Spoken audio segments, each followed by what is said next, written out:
प्रधानमंत्री नरेंद्र मोदी के नेतृत्व में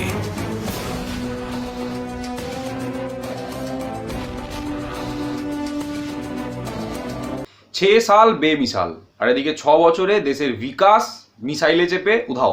ঠিক যেমন ভাবে চন্দ্রযান 2 চাঁদে গিয়ে উধাও হয়ে গেল, ওই একই ভাবে 6 বছরে দেশের উন্নতি উধাও, কিন্তু তা সত্ত্বেও 6 সাল বেমিসাল। साल 2014 प्रधानमंत्री श्री नरेंद्र मोदी के रूप में देश को एक ऐसा नेतृत्व मिला जो दशकों आगे की सोच रखकर उच्च आदर्शों के साथ देश के विकास में जी जान से जुटा है। এবার কাজ দু ধরনের হয়, একটা হয় হার্ড ওয়ার্ক, একটা হয় স্মার্ট ওয়ার্ক। হার্ড ওয়ার্ক কোনটা না, যেটা করে আপনি দিন রাত মাথার ঘাম পায়ে ফেলে টাকা পয়সা অর্জন করে বিভিন্ন রকম ভাবে চেষ্টা করেন জীবনে সফলতা অর্জন করার। আরেকটা হয় স্মার্ট ওয়ার্ক। তারা কি করতে পারে, তারা সিম্পলি একটা কাগজ নেবে, সেই কাগজটার মধ্যে লিখবে আমি সফল, বাংলায় লিখতে পারে, ইংরেজিতে লিখতে পারে, যে কোনো ভাষায় লিখে আপনার সামনে টাঙিয়ে দেবে এবং সেখান থেকে আপনি দেখে বুঝতে পারবেন যে লোকটা সফল হয়ে গেছে। এই হলো কি স্মার্ট ওয়ার্ক। মানে চালাকি বুদ্ধিটাকে যারা 2 নম্বরই করতে কাজে লাগায়, যারা গচিবাজি করতে কাজে লাগায়, তাদের কাছে সফলতার মানে এটুকুই। देश की हर जरूरतों को पूरा करने के लिए मोदी जी और उनकी टीम लगी हो तो भला जनता अपना प्रेम क्यों न दिखाए। যেমন ধরুন উদাহরণস্বরূপ, যে অনেক সময় দেখা যায় যে স্কুলে অনেক ছেলে থাকে এরকম যাদের হয়তো কোনোদিন রেজাল্ট তারা ফার্স্ট হতে পারে না ক্লাসে, কিন্তু তাদের হাবভাব, তাদের অ্যাটিটিউড, তাদের কথাবার্তা বলার ভঙ্গি দেখলে মনে হয় তারাই হয়তো বিদ্যালয়ের উজ্জ্বলতম ছাত্র। আরো ভালো করে উদাহরণ দিয়ে বোঝাতে গেলে, এই ধরুন বাংলা ফিল্ম ইন্ডাস্ট্রিতে অঙ্কুশ, বা ধরুন হিন্দি ফিল্ম ইন্ডাস্ট্রিতে টাইগার শ্রফ, এরা হচ্ছে সফল। প্রসেনজিৎ নওয়াজুদ্দিন সিদ্দিকী এরা তো কিছুই করতে পারলো না সারা জীবন। বা ধরুন এই বিগত 6 বছরে আমাদের দেশের বিজেপি সরকার যারা কেন্দ্রে আছে, যারা বিভিন্ন ধরনের কাজকর্ম করে চলেছে দেশের বিকাশের জন্য, তাদের যে পারফরমেন্স, সেই পারফরমেন্সটাকে আপনি ধরতে পারেন সফলতা হিসেবে বা সফলতার একটা পোস্টার হিসেবে ধরতে পারেন। হঠাৎ বিজেপির কথা কেন বলছি, কারণ এই একটা সময় যখন একটা মহামারী চলছে, মহামারীর জন্য 3,500-এর উপরে মানুষ ভারতবর্ষে মারা গেছেন। এই মহামারীর কবলে পড়ে যে সমস্ত মানুষ তাদের নিজের কাজকর্ম হারিয়েছেন, তাদের নিজেদের যে ডেলি রোজগার করার একটা ব্যাপার ছিল, যেখান থেকে তাদের পেট চলতো, সেই সুযোগটা হারিয়েছেন। তার ফলে যারা আত্মহত্যা করছেন বা রাস্তায় বাড়ি ফিরতে ফিরতে যারা শ্রমিকরা মারা যাচ্ছেন, এইরকম একটা পরিস্থিতিতে দেশের যখন প্রত্যেকটা মানুষ করোনা মহামারীর কবলে পড়ে তারা বাঁচার চেষ্টা করছে, তারা যুদ্ধ করছে, তখন ভারতীয় জনতা পার্টি তারা তাদের নিজেদের প্রচারের জন্য, তাদের ইলেকশন ক্যাম্পেইনের জন্য, তাদের ভোটের প্রচারের জন্য একটি ভিডিও প্রকাশ করেছে। না, ভিডিওটাতে গোমূত্র খাওয়ার কথা বলেনি। যদি তাও বলতো তাহলেও বুঝতে পারতাম যে কিছু কাজের তার সঙ্গে করোনা মহামারীর কিছু সম্পর্ক আছে, কিন্তু সেটুকুও উল্লেখ এই ভিডিওতে নেই। মানে আমি সত্যি খুবই দুঃখিত। देश की हर जरूरतों को पूरा करने के लिए मोदी जी और उनकी टीम लगी हो तो भला जनता अपना प्रेम क्यों न दिखाए। বিজেপির 6 বছরের সফলতা না ওই 20,000 কোটি টাকার পার্লামেন্ট বা 7,000 কোটির বুলেট ট্রেন, 3,500 কোটির মূর্তি, 5,000 কোটির আলাদা শিবাজি রামের মূর্তি, এইসবের মূর্তি, এইসব জিনিসপত্র তো মানুষ পাতে দিয়ে খায় না আর গায়ে পড়েও না। তাই এগুলো আপাতত সরিয়েই রাখছি, পরে আলোচনা করা যেতে পারে অন্য কোনো সময় যেগুলো সফলতা না বিফলতা। ওই যে কথায় আছে না, কারোর পৌষ মাস তো কারোর সর্বনাশ। এইখানে ঘটনাটা কিছুটা এইরকমই। মানে এরকম একটা মহামারীর সময় যখন ডাক্তারদের পিপিই কিট দেওয়ার কথা, তখন ডাক্তারদেরকে ধরে ধরে জেলে পুরে দেওয়া হচ্ছে।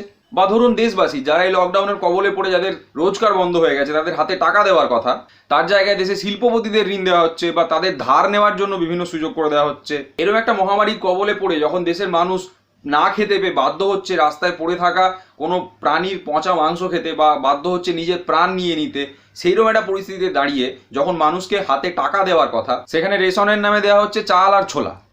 प्रधानमंत्री नरेंद्र मोदी के नेतृत्व में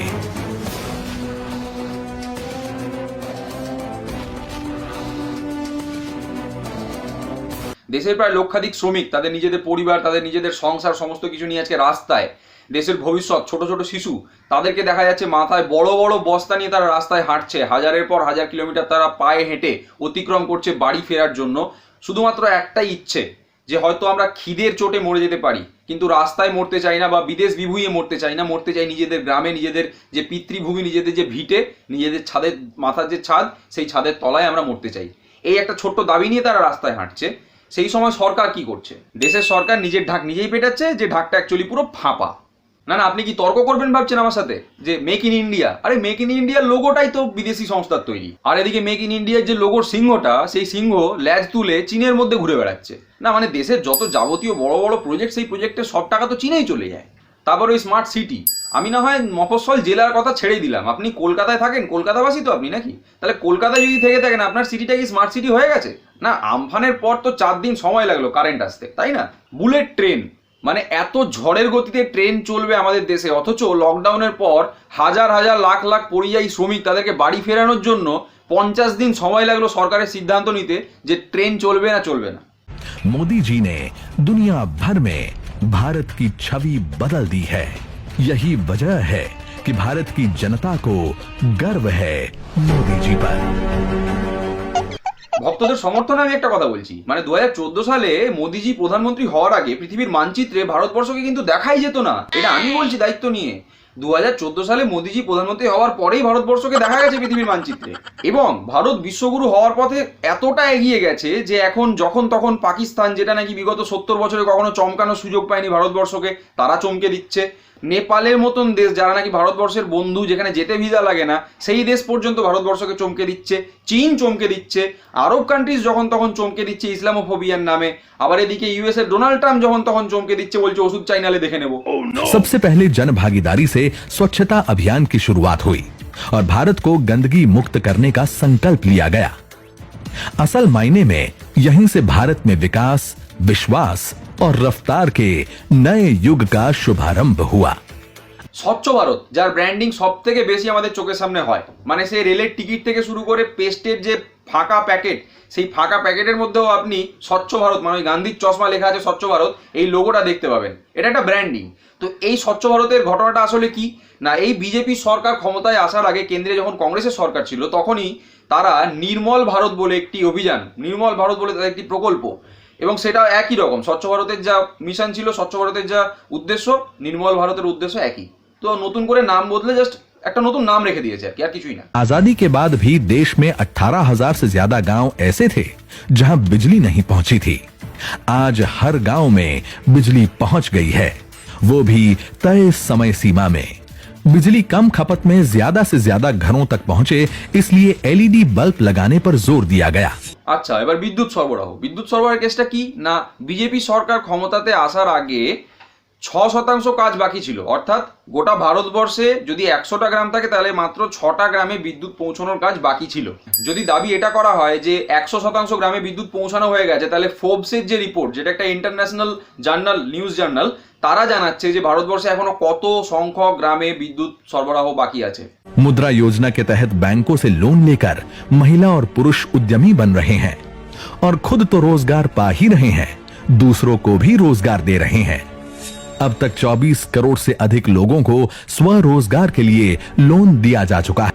ইনকাম যদি সবার ডবল হয়ে গেছে, এত ব্যাংকের খাতা খুলে সবার কাছে যখন টাকা এত হয়ে গেছে, সবার যখন এত ব্যাংকের অ্যাকাউন্ট, মানে সবাই যখন বড়লোক হয়ে গেছে, তাহলে আমার একটাই প্রশ্ন যে এরকম একটা মহামারীর সময়, লকডাউনের সময় এত মানুষ, এত গরিব মানুষ রাস্তায় হাঁটছে, তাদের এরকম দিন দুর্দশা অবস্থা হয়ে গেল কি করে? অবস্থাটা এই কারণেই হয়েছে যে দেশে এইরকম একটা মহামারীর সময় ঘোষণা করা হয় হঠাৎ করে যে 6 লাখের ওপরে যাদের ইনকাম, মানে যারা বছরে 6 লাখ টাকা ইনকাম করেন, তারা নাকি নিম্ন মধ্যবিত্ত। বাহ, তার মানে যারা বছরে 12 মাসে 12,000 টাকাও ইনকাম করতে পারে না, তাদের তো দেশে অস্তিত্বই নেই। प्रधानमंत्री नरेंद्र मोदी के नेतृत्व में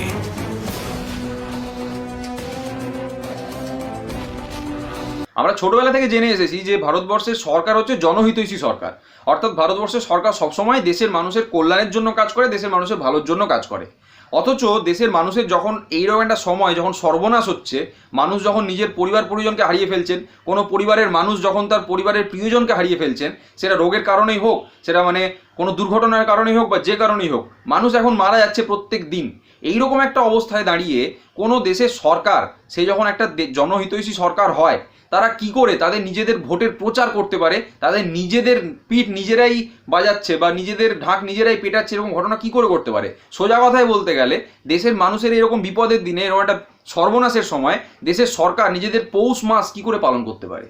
শুধু ভারতবর্ষই নয়, গোটা পৃথিবীতে হয়তো আপনি একটা এরকম রাজনৈতিক দল খুঁজে পাবেন না যারা এরকম একটা বিপদের দিনে, যখন দেশের মানুষকে দেশের সরকার বাঁচাতে পারছে না, দেশের মানুষের রোগ জ্বালার নিরাময় করতে পারছে না, মানুষের অসুবিধে দূর করতে পারছে না, সেই রকম একটা সময় নিজেদের ভোটের প্রচারের জন্য, ইলেকশন ক্যাম্পেইনের জন্য এই ধরনের ভিডিও প্রকাশ করবে। আপনি ভিডিওটা পুরোটা দেখতেই পারেন। ভিডিওটা বিজেপির যে official Twitter account, official Facebook account, তার যে ইউটিউব অ্যাকাউন্ট, সব অ্যাকাউন্ট থেকে ওনারা এটা পাবলিশ করেছেন এবং সব বিজেপির চুনোপুটি থেকে রাঘব বোয়াল নেতা তাদের ফেসবুক অ্যাকাউন্টে, তাদের ফেসবুক টাইমলাইনে গেলে ভিডিওটা আপনি দেখতে পাবেন। দেখতে পারেন, কোনো অসুবিধা নেই, আপনি দেখুন আর ভাবুন যে আপনার পেটের খিদেটা একটু মিটলো কিনা ওই ভিডিওটা দেখে। এই ছবিগুলো মন দিয়ে দেখুন, কেননা আপনার তো এখন কোনো কাজ নেই, লকডাউনে ঘরে বেকার বসে আছেন, তাই জন্যই বলছি এই ছবিগুলো ভালো করে দেখুন আর বুঝুন যে দেশের মানুষের এখন কি অবস্থা। যে মানুষগুলোকে আপনি এই অবস্থায় দেখেছেন, যে মানুষগুলো রেল লাইনের ট্র্যাকে কাটা পড়ে গেছে, যে মানুষগুলো রাস্তায় ফিরতে ফিরতে অ্যাক্সিডেন্টের কবলে পড়ে প্রাণ হারিয়েছে, যে শিশু তার নিজের বয়সের থেকে বেশি ওজনের মালপত্র তার মাথায় বয়ে নিয়ে বাড়ি ফিরছে 1000 কিলোমিটার রাস্তায় হেঁটে, একজন মা তার শিশুকে একটু আরাম দেওয়ার জন্য তার সাথে থাকা যে মালপত্র, সেই মালপত্রকে রেলগাড়িতে পরিণত করে দিয়েছেন যাতে একটুখানি আরাম তার শিশুটি পায়, যাতে আরো কিছুটা পথ সে হাঁটতে পারে। তারপরে মহামারীর সময় যখন ফিজিক্যাল ডিস্টেন্সিং মেনটেন করা উচিত প্রত্যেকটা মানুষের, আমাদের দেশের প্রধানমন্ত্রী বলছেন এই ফিজিক্যাল ডিস্টেন্সিং মেনটেন করতে, তখন আমাদের দেশের পরিযায়ী শ্রমিকদেরকে দেখা গেছে কাতারে কাতারে লাইন দিয়ে দাঁড়িয়ে থাকতে বাসের জন্য, ট্রেনের জন্য। এই যে প্রতিদিন এত ছবি ভাইরাল হচ্ছে আমাদের সোশ্যাল মিডিয়াতে, আমরা বিভিন্ন রকম ভাবে পরিযায়ী শ্রমিকদের দুঃখ দুর্দশাগুলো দেখতে পাচ্ছি সোশ্যাল মিডিয়াতে ভাইরাল হওয়া বিভিন্ন ছবি থেকে, বিভিন্ন ভিডিও থেকে। এই সব কিছুই কি বাওয়ালি? মানে এইখানে যারা আছে, যে সমস্ত মানুষকে আমরা দেখতে পাই, তারা সবাই কি মাইনরিটি, নাকি তারা সবাই অনুপ্রবেশকারী? কোন তর্কের ভিত্তিতে আপনি এদের এই দুঃখ দুর্দশাকে মানে আপনি ইগনোর করবেন? আপনি ভাবুন। प्रधानमंत्री नरेंद्र मोदी के नेतृत्व में হিন্দু खतरे में है না স্যার, দেশ खतरे में है। শুধু দেশ না, দেশের মানুষ, প্রত্যেকটা মানুষ যারা খেটে খায়, যাদের রক্ত জল করে খাটতে হয় প্রতিদিনের যে খাওয়ার, পেট চালানোর জন্য বা নিজেদের খাবার জোগাড় করার জন্য, সেই প্রত্যেকটা মানুষের ভবিষ্যৎ অন্ধকারে। আমাদের প্রধানমন্ত্রী আসেন, ভাষণ দেন, চলে যান, কিন্তু তার বক্তব্যের মধ্যে এই সমস্ত মানুষদের এই এত অসুবিধের সুরাহা কি করে হবে, এত সমস্যার সমাধান কি করে হবে, সেই নিয়ে একটি বা 1 ইঞ্চিও বক্তব্য থাকে না। চতুর্থ পর্যায়ে লকডাউন চলছে, যদি কোনো কাজ না থাকে বাড়িতে, তাহলে বসে বসে ভাবুন, ভাবা প্র্যাকটিস করুন যে করোনা মহামারীর সময় একটি রাজ্যের সরকার ফেলে দেওয়া, করোনা ভাইরাসের এই মহামারীর সময় যখন পৃথিবীর বিভিন্ন দেশে তারা তাদের জেলে থাকা আসামিদের যে শাস্তির মেয়াদ সেটা কমিয়ে তাদেরকে জেল থেকে ছেড়ে দিচ্ছে, বা ধরুন আসামের কথাই যদি বলি, ডিটেনশন ক্যাম্পে যে সমস্ত মানুষকে নিয়ে গিয়ে রাখা হয়েছিল তাদেরকে এখন রিলিজ করে দেওয়া হয়েছে, যে এই মহামারীর সময় তাদেরকে এক জায়গায় রাখা যাবে না, এরকম শেল্টারে রাখা যাবে না। সেই সময় দাঁড়িয়ে দেশের সরকার দিল্লিতে হওয়া সিএ এর যে প্রোটেস্ট, সেই সমস্ত প্রোটেস্টারদের মধ্যে প্রায় 1000 জনকে গ্রেফতার করে নিয়েছে। বিভিন্ন সময় বিভিন্ন মানুষের ছবি আসছে, খবর আসছে, এবং খুব লিমিটেড খবর আসছে, তাদেরকে অ্যারেস্ট করা হয়েছে বিভিন্ন রকম, তাদের বিরুদ্ধে বিভিন্ন ধরনের কেস দিয়ে। সোজা কথায় জোর করে কেস খাওয়ানো হচ্ছে। ডাক্তাররা চিকিৎসার জন্য প্রয়োজনীয় সরঞ্জাম চেয়ে যদি বিক্ষোভ দেখান, যদি গলার আওয়াজ তোলেন, তখন তাদের গলার আওয়াজকে দমানোর জন্য তাদেরকে অ্যারেস্ট করানো হচ্ছে। দেশের মিডিয়াকে দালাল মিডিয়া থেকে আস্তে আস্তে এখন বেইমান মিডিয়াতে পরিণত করে দেওয়া হচ্ছে, যাতে আপনি দেশের গণতান্ত্রিক এক ভারতবর্ষের অধিবাসী, আপনি যাতে গণতান্ত্রিক পদ্ধতিটা বুঝতে না পারেন, গণতান্ত্রিক পদ্ধতি কাকে বলে সেই সম্বন্ধে এত অবগত না হতে পারেন। বসে বসে ভাবুন যে এগুলোর কারণ কি, দেশের সরকার কি লোকাতে চাইছে, কি প্রমাণ করতে চাইছে দেশবাসীর সামনে। भारतीय जनता पार्टी के राष्ट्रीय अध्यक्ष माननीय श्री जेपी नड्डा की अगुवाई में भाजपा कश्मीर से लेकर कन्याकुमारी और कच्छ से लेकर कामरूप तक अपने संगठन को जमीनी स्तर पर और मजबूत करने में जुटी हुई है। আর আপনি এই ভিডিওটা দেখে একটা কাজ করতে পারেন, যে এই ভিডিওটা যে চ্যানেল থেকে প্রকাশিত হচ্ছে অর্থাৎ চুপ অ্যান্ড ডু, সেই চ্যানেলটাকে ইউটিউবে সাবস্ক্রাইব করতে পারেন, তাহলে আপনি আমাকে সাপোর্ট করতে পারবেন ডাইরেক্টলি। চ্যানেলটাকে সাবস্ক্রাইব করার জন্য কিন্তু খুব একটা খাটুনি নেই। এই ভিডিওটা আপনি যদি ফেসবুকে দেখছেন, তাহলে এই চ্যানেলটার সাবস্ক্রিপশন লিঙ্ক আপনি ভিডিওটার ডেসক্রিপশন সেকশনে অর্থাৎ ওপরে একটা লিঙ্ক আছে, ওই লিঙ্ক থেকে আপনি সাবস্ক্রাইব করতে পারেন। আর এছাড়াও যদি আপনার ভিডিওটা মনে হয় আপনি শেয়ার করতে চান, তাহলে নিশ্চয়ই আপনি আপনার ফেসবুক টাইমলাইনে শেয়ার করতে পারেন, আর হোয়াটসঅ্যাপের মাধ্যমে আপনি আপনার পরিজনদেরকে পাঠাতে পারেন, যাতে তারাও এই 6 সাল বেমিসালের গল্পটা একটু বুঝতে পারে। ব্যাস, আপাতত এই পর্যন্তই। দেশের সরকার হয়তো দেশবাসীর সর্বনাশের সময় নিজের পৌষ মাস পালন করতে পারে, কিন্তু আমি তো সরকারে নেই, আমি দেশবাসীর সাথে আছি, আমিও দেশবাসী, তাই দেশবাসীর সর্বনাশ হলে আমারও সর্বনাশ হবে। তো সেই সর্বনাশের গল্প আমি এভাবেই আগামী দিনে শুনিয়ে যাব। আর এর সাথে সাথে আপনি নিজে সুস্থ থাকুন, নিজের পরিবারকে সুস্থ রাখুন, নিজের পরিবেশকে সুস্থ রাখার চেষ্টা করুন, এবং চেষ্টা করুন ফিজিক্যাল ডিস্টেন্সিং মেনটেন করে বাইরে যাওয়ার। যতটুকু সময় সরকার যেরকম তাদের যে নিয়ম বিধিগুলো বলছে সেগুলো পালন করার, কেননা সেটা পালন করা ছাড়া আমাদের কাছে এছাড়া কোনো উপায় তো নেই। আর তার সাথে সাথেই চেষ্টা করবেন যেন হোয়াটসঅ্যাপের ফেক নিউজ, ফেক তথ্য, এই ধরনের বিভিন্ন জিনিস যেগুলো আপনি প্রত্যেক দিন আপনার চারপাশে দেখতে পান, সেগুলো একটু ইগনোর করার। নমস্কার। स्वामी जी, ये तो अद्भुत है। अरे वाह, क्या बैलेंस है स्वामी जी हमेशा।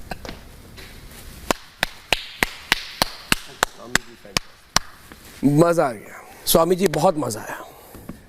कहीं से शुरू किया, कहीं खत्म की, मगर मैं चाहता हूं ऐसी बात चलती रहे।